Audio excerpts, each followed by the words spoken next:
Aloha and good afternoon. Thank you so much for joining us here on This Is Now. I'm Dylan Ancheta. We start with breaking news on the search for Hana Kobayashi. More than a month after the Maui woman left the island, the 30-year-old has been found safe. An attorney representing the Kobayashi family issued a statement this morning saying, quote, "We are incredibly relieved and grateful that Hana has been found safe. This past month has been an unimaginable ordeal for our family, and we kindly ask for privacy as we take the time to heal and process everything we have been through." Her family did not provide further details on where or when she was found. Now, this all started on November 8th when Kobayashi was supposed to catch a flight from Maui to Los Angeles with plans to go to New York City to visit her aunt. However, she failed to get on a connecting flight to New York City. Authorities later determined that she intentionally missed the flight.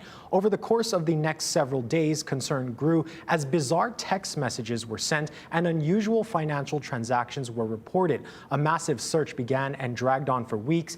During that time, a tragic twist occurred when Hana's father, Ryan, was found dead in an apparent suicide. As the saga played on, the Los Angeles Police Department classified her disappearance as a voluntary missing person case after getting surveillance video of Kobayashi crossing the U.S.-Mexico border on November 12th. Our team is gathering more information and will have more on this in evening editions of Hawaii News Now.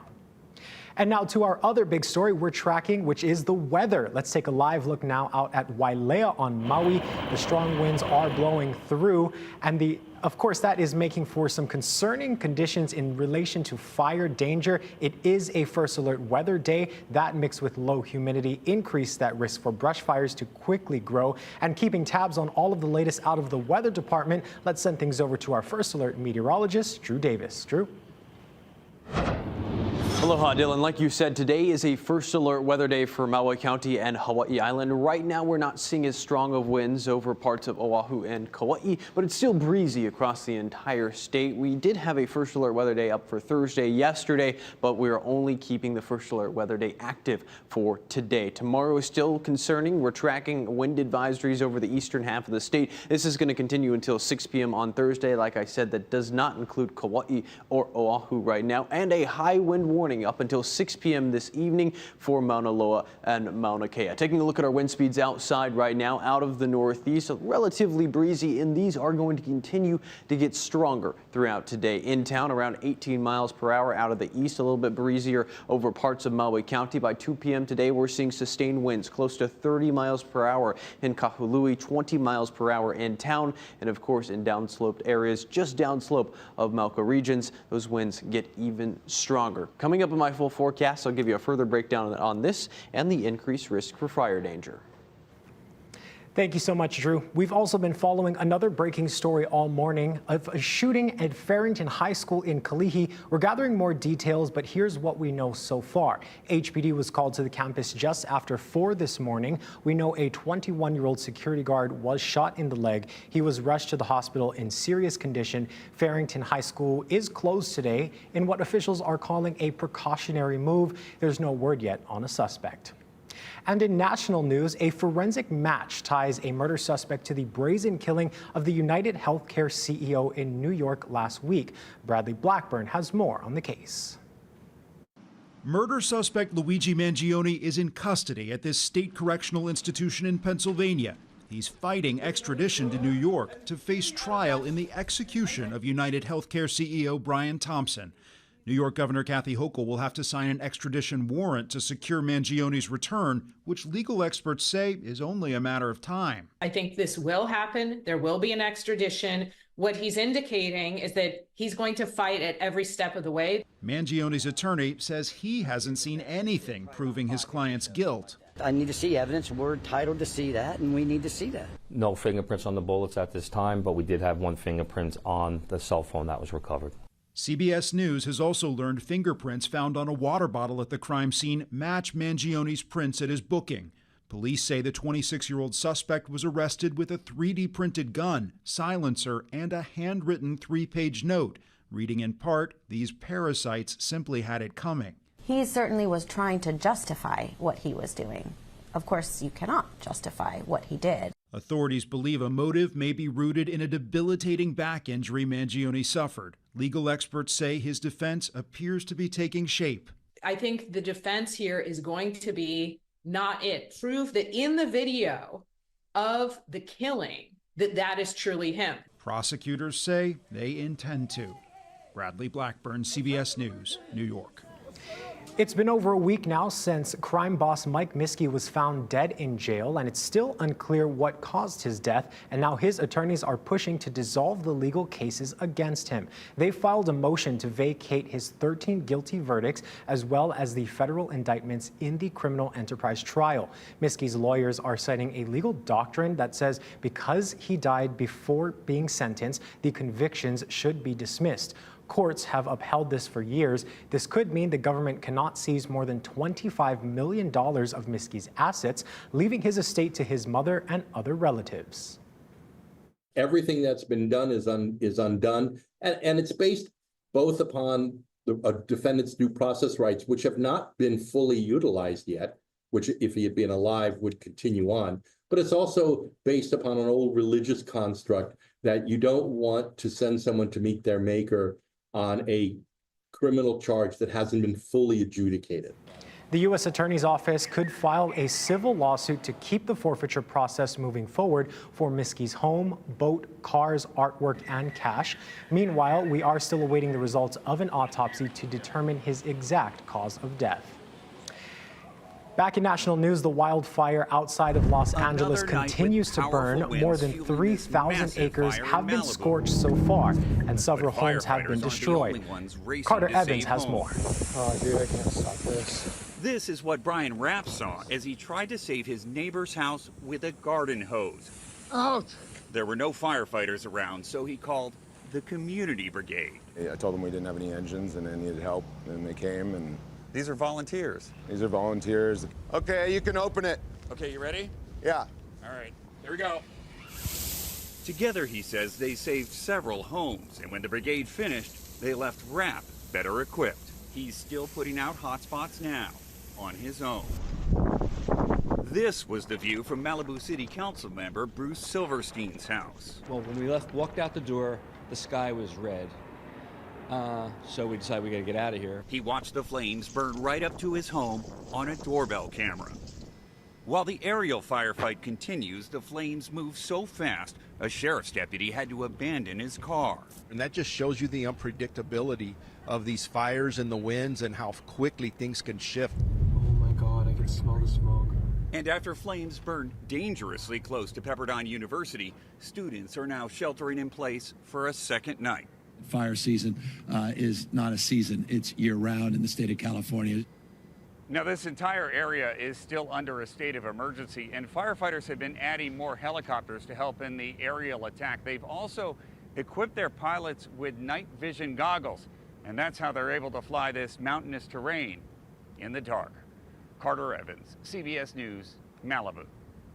The FBI director announced to the Bureau Wednesday that he would be leaving. Christopher Wray had been appointed to a 10-year term in 2017, but he's leaving the post with 3 years to go before President-elect Trump fires him. Torian Small has more details on this story from Capitol Hill. Christopher Wray says he will step down as FBI director at the end of the Biden administration. It does not surprise me. I think once the president indicated that he would prefer to have someone else, I think Chris Wray decided that this was the appropriate time for him to step away. Wray's plan to resign comes about a week and a half after President-elect Donald Trump said he planned to oust Wray and put Kash Patel in his place. We look forward to a very smooth transition at the FBI, and I'll be ready to go on day one. Patel was on Capitol Hill meeting with senators Wednesday, some of whom expressed concerns about the direction of the Bureau. The weaponization of the FBI against this President Biden's political opponents is absolutely unacceptable. Trump's pick to head the Pentagon, Pete Hegseth, was also back on Capitol Hill on Wednesday and appears to be gaining momentum, even amidst allegations of misconduct, which he has denied. I pressed him on both his position on military issues as well as the allegations against him. Maine Senator Susan Collins said during her meeting with Hegseth, she asked about his comment last month that women should not be in combat roles, but did not go into details. Certainly not going to assume anything about where the senator stands. This is a process that we respect and appreciate, and we hope through time overall, when we get through that committee and to the floor, that we can earn her support. Collins says she will wait until the FBI completes its background investigation before deciding whether to support Hegseth. Torian Small, CBS News, Capitol Hill. Back here at home, the McKinley High School Tigers are getting a new athletic complex. A groundbreaking ceremony was held on the school's campus this morning. There was a traditional Hawaiian blessing and several dignitaries were on hand. The facility will have locker rooms for both boys and girls, along with weight training rooms and more. Leaders hope this new facility will bring inspiration to their athletes to go for gold while invigorating Tiger pride within the community. And we're finally coming to one step closer to fruition to seeing our athletic complex get completed and having our student athletes participate here on our own campus, on our own home field. The new athletic facility will provide our student athletes with a state-of-the-art training facilities and Tiger fans with an enhanced game day experience. With over 2,400 bleacher seats, modern restrooms, a convenient ticket booth, and a rooftop press box, this building will elevate sports events to new heights. There will also be office spaces for coaches and storage for athletic equipment. The multi-million-dollar facility is expected to be completed by the 2025-26 school year. Still ahead, we're keeping an eye on the weather as the strong winds and blustery winds move in. Drew Davis has your full forecast ahead. But first, we'll take a look at recent crimes around Oahu that police need your help in solving. Sergeant Chris Kim joins us live in studio for our weekly crime roundup.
Aloha and welcome back. Joining us live in studio is Sergeant Chris Kim of HPD and Crime Stoppers. Tell us about the three cases you have for us today, Chris. Yeah, this first case that I want to highlight is a burglary in the second degree. This case happened on Saturday, November 16, 2024 at about 11:02 p.m. These two males broke into the Hawaii's cheapest vape shop off of Farrington Highway and then stole two safes, which contained a large amount of cash. They fled in this white Toyota 4Runner, was actually reported stolen on November 17, 2024. 2024.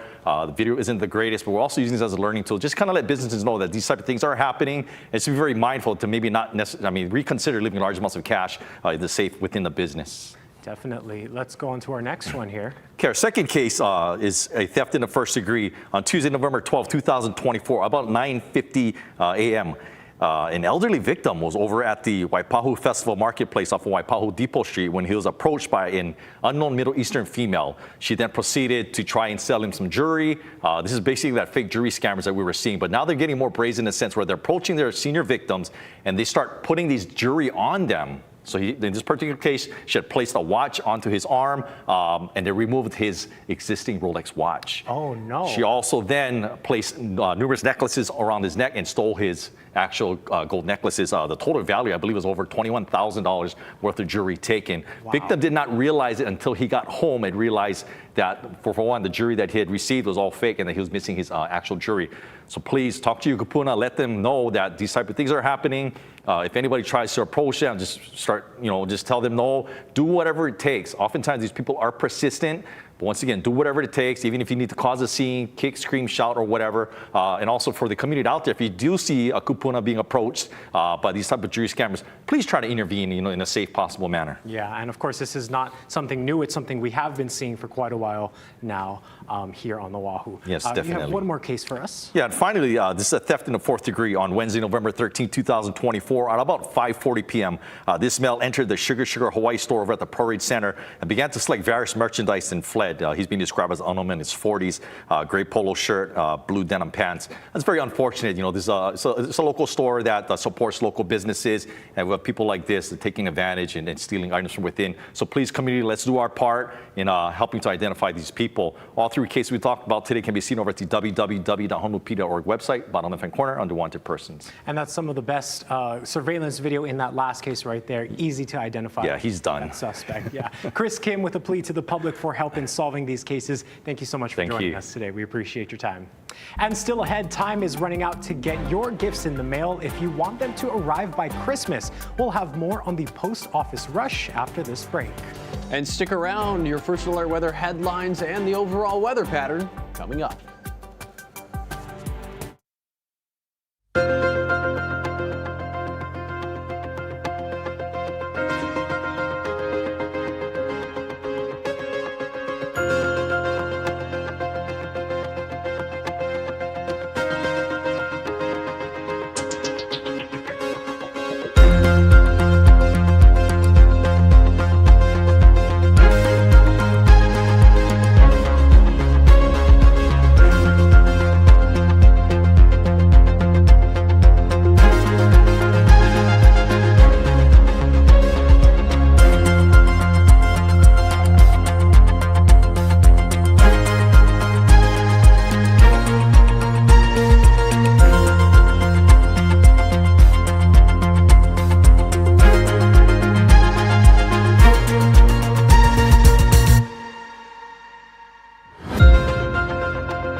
Well, happy Wednesday, everybody. I want to show you our first alert weather headlines. We're tracking gusty winds and elevated fire danger, especially over leeward areas. As we're going over the next couple of days, we're going to be tracking those strong winds. They'll get a little bit weaker by the time we get to this upcoming weekend. Taking a look at the overall weather pattern with what's going on, we've got high pressure off to our northeast. This has been driving the weather pattern for us all week long, and it is the strongest today and tomorrow. East-northeasterly winds between 15 to 25 miles per hour, like we're seeing out there. Gusts between 30 to 40 miles per hour. So we're going to continue to see these gusty trade winds going forward a little bit closer to the island chain. Today we really have dry air and strong winds moving into the island chain. Low relative humidity out there. It's not low enough for the National Weather Service to issue a red flag warning, but it is dry enough for us to be concerned about elevated fire danger. We still have drought across the entire island chain right now. You can see we've got a level 3 out of 4 drought conditions on Kauai as well as on Molokai and parts of Maui as well in the Kihei area. And earlier this year we did have Hurricane Hone over near the Big Island, which helped eliminate a lot of the drought on Hawaii Island, but we still have dry brush fuels across the rest of the island chain. So the forecast going forward, we've got elevated fire danger in leeward areas through at least today and tomorrow. That's why we issued this first alert weather day. You can see in our first alert windcast as well going into Wednesday evening, still around 20 to 25 miles per hour out of the northeast, and going into Thursday evening as well. Thursday between 15 to 25 miles per hour, a little bit weaker tomorrow and a little bit weaker by the time we get to Friday afternoon as well. Taking a look at your first alert futurecast out there as we're going forward over the next couple of days, you can see there's still some moisture over the windward portions of Maui and over on Hawaii Island, a little bit drier over the western half of the state. So still some rainfall out there possible, but most of it will be over the windward parts of each island. We have a wind advisory up over the eastern half of the state, a small craft advisory for those rough seas. We also have a gale warning right here that's replacing that small craft advisory. That's going to be until 6 p.m. on Thursday, just south of Maui County and Hawaii Island. You can see on your surf and shoreline forecast, north and west facing shores are dropping. East facing shores getting a little bit stronger because of the breezy trades we have out there. Your first alert 7-day forecast. Wednesday, a first alert weather day. Thursday is no longer a first alert weather day. Friday, Saturday, and Sunday, we'll see lighter winds and some sunny skies. Thank you so much, Drew. Time to take a look at some news from the feeds. If you're shipping Christmas gifts this year, the deadline is quickly approaching to get them in the mail to ensure they arrive by the morning of the 25th. Our Casey Lund shares the friendly reminders from USPS.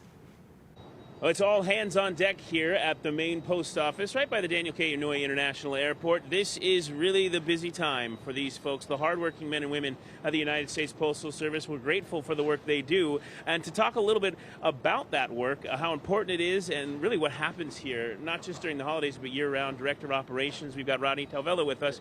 Good morning. Thank you for being with us again. Tell us a little bit about where we are and this machine behind it. Yeah, this is one of 3 machines that we process our mail to make sure we get it to our customers in the most expedient manner possible. And I want to just give folks an idea of what changes volume-wise during the holidays.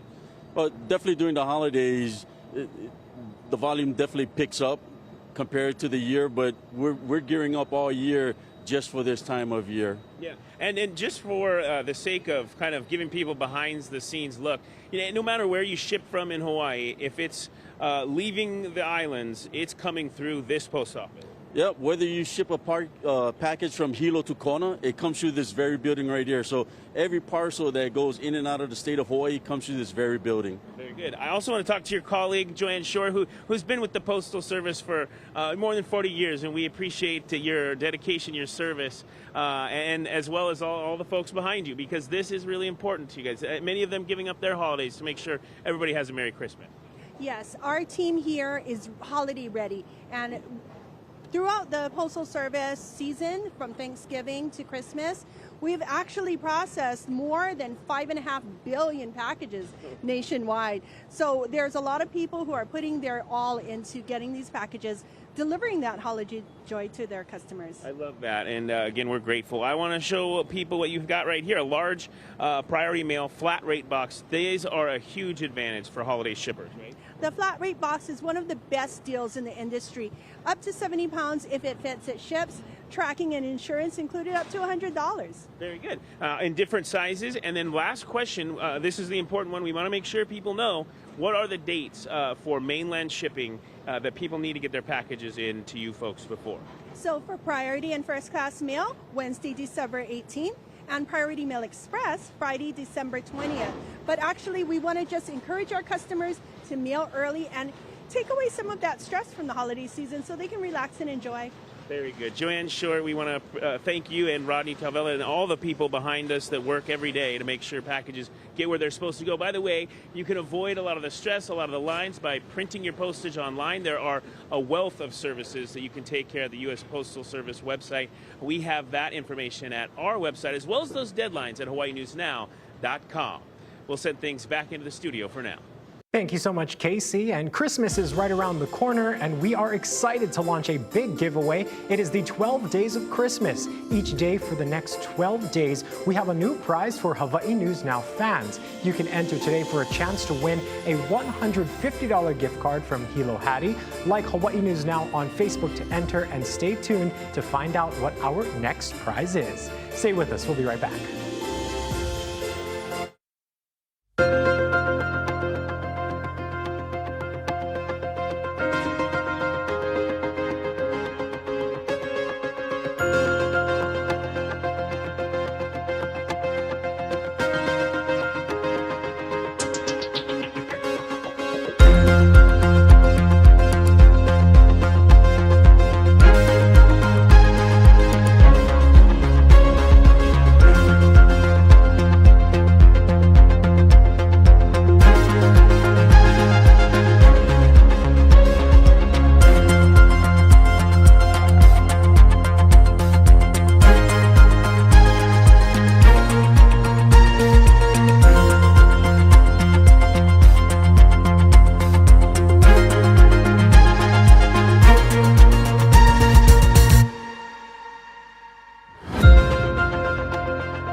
Time for some good news now. Kauai's Festival of Lights is back. But this year it has a new home. Now, for the first time, it is located at the Kukui Grove Center in Lihue instead of the historic county building. This year's theme, as it is every year, Santa's Gone Kauaian. The festival runs through December 29th, Thursdays through Saturdays from 5 to 8 p.m. and Sundays from 4 to 6 p.m. It's also open on Christmas Eve from 4 to 6. You can look for more details on this story on our website, HawaiiNewsNow.com.